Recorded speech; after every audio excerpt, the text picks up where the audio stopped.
In this video, we'll see concept of simple stress and strain. So let us see what is the meaning of stress by using this simple figure. So we are having a bar of circular cross section and A is the cross sectional area, that is pi by 4 d square, and suppose it is subject to the load P. Now for this action there will be resistance which will be set up within the body. Now under the equilibrium condition, both these values, that is P and R, they will be same. Then the stress is defined as load per unit area or resistance per unit area. So P is the load or W is the load divided by cross-sectional area. P is expressed in terms of Newton and area is expressed in terms of mm square. So the unit of this particular stress is Newton per mm square. Now we'll see the units of stress. So 1 Newton per meter square is 1 Pascal. 1 kilonewton per meter square is 1 kilopascal. So kilo stands for 10 raised to 3. So this kilo is nothing but 10 raised to 3 Pascal.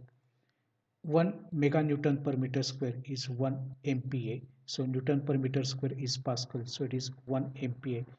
And mega means 10 raised to 6. So it is 10 raised to 6 Pascal. Now we'll see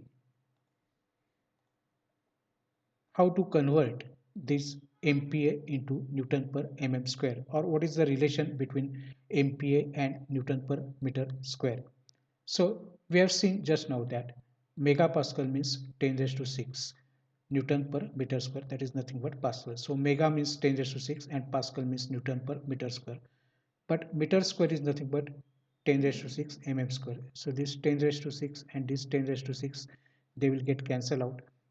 So we can say that this 1 MPa is nothing but 1 Newton per mm square. In other words, we can say that 200 MPa is nothing but 200 Newton per mm square. So 1 meter is 10 raised to 3 mm, 1 meter square is 10 raised to 6 mm square. So in place of 1 meter square, we have substituted 10 raised to 6 mm square.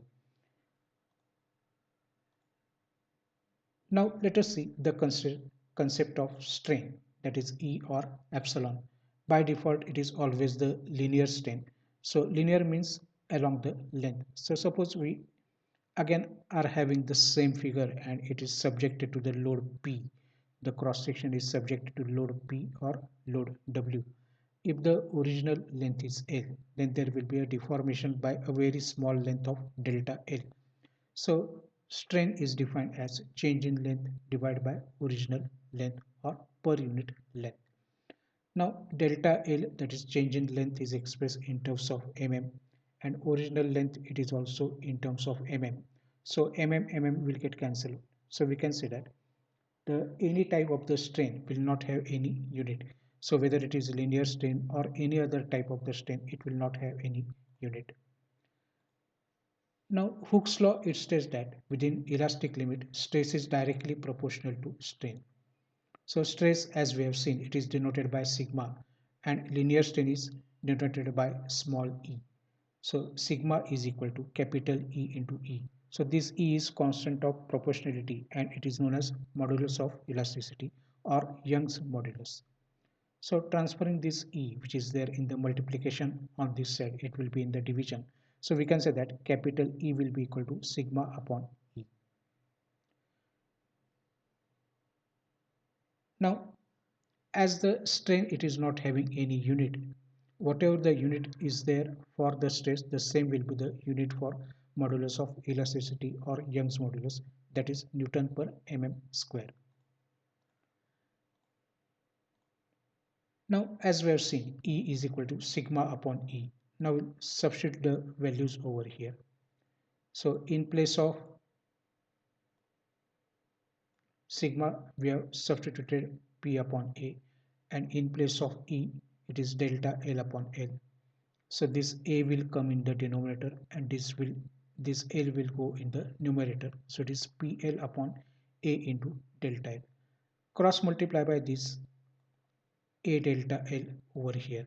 So here once again see this A will come in the denominator and this L will go in the numerator, because denominator of the denominator, it will always go in the numerator, and this denominator of the numerator will come in the denominator. So it is PL upon A into delta L, cross multiply by this. So it is E into A into delta L is equal to PL. So we can say that delta L will be equal to PL upon, so this delta L will keep it on the left hand side. So it is PL upon AE. So this is the deformation delta L of the given particular bar. Now let us see what is the meaning of lateral strain. So it is defined as change in lateral dimensions divided by original lateral dimension. So apart from length, whatever the dimension that is present inside the given particular cross section, that is known as the lateral dimension. For example, lateral dimension will be diameter d in case of circular bar. So apart from length, there is another dimension, that is d. For rectangular, it is width b, or depth or thickness t. So d, b and t, these are the lateral dimensions.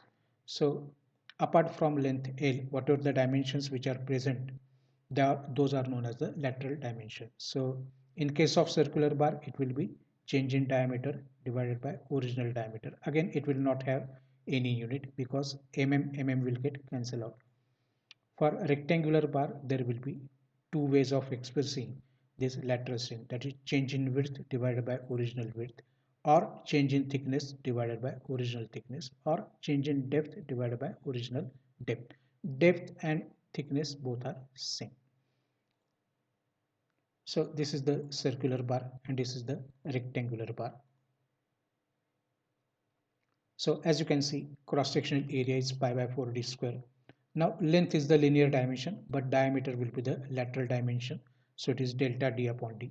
Again, length is the linear dimension, but b and t, these are the lateral dimension. So it is delta b upon b and delta t upon t in case of the rectangular bar. Cross-sectional area is b into t. Cross-section means when you cut this bar like this, perpendicular to this particular bar, then whatever the section that will get, cutout section that will get, that is known as the cross-sectional section or cross-sectional area. Now we have to understand the concept of, once again, another term that is important, that is Poisson's ratio, mu or 1 upon m. So it is the ratio of lateral strain to the linear strain. So it is the property of the material. So lateral strain divided by linear strain, that ratio is known as the Poisson's ratio. Now what is the meaning of axial pull, P?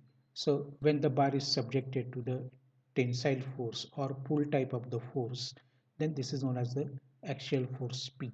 And in that particular case, stress will be pull upon area or force upon area. For circular bar, the cross-sectional area that we have seen is pi by 4d square. So this value we have substituted over here in place of this area. For rectangular bar, again it is force upon area, but area is nothing but the cross-sectional area, that is b into t. So this is the cross-section, that is b into t. So this is the meaning of axial pull in case of circular bar as well as rectangular bar. Now axial pull means it is the compressive type of the force. P is compressive in this particular case. The formulas for the stress, they will remain the same, but here the changes that will take place will be reduction in the length and increase in the diameter. Here also reduction in the length and increase in the other two dimensions. The formulas will be same. Sigma is equal to P upon A, where A is pi by 4d square for circular bar, and for rectangular bar it will be width into thickness. Now suppose we are having a rod of 1000 mm length and 20 mm by 20 mm in cross section, that is square cross section.